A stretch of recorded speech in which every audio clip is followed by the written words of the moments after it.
Hey guys, welcome back. In this video, I will be showing you how to remove someone from Facebook Messenger without blocking. And is it possible to remove someone from Facebook Messenger without them knowing?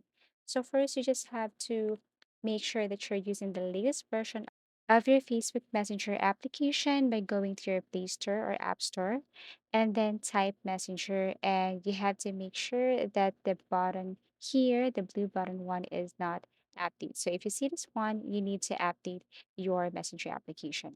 Once it is updated or you're now using the latest version, then you can now open your Facebook Messenger.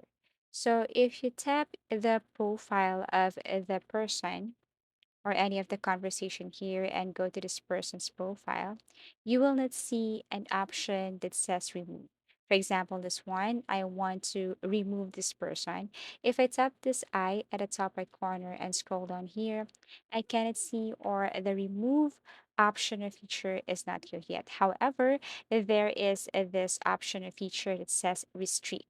So what is this restrict? So it says that it removes the conversation from your chat list.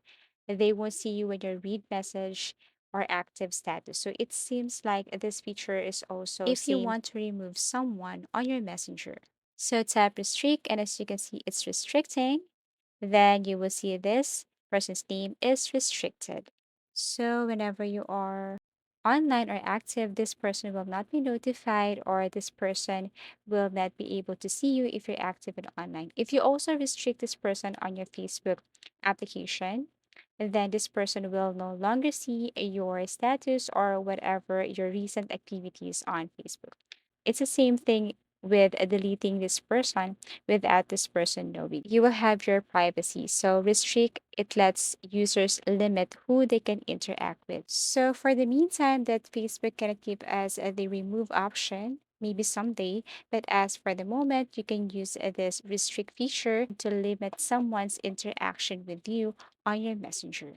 So I'd really hope this video helped you. Thank you for watching and see you again in our next videos.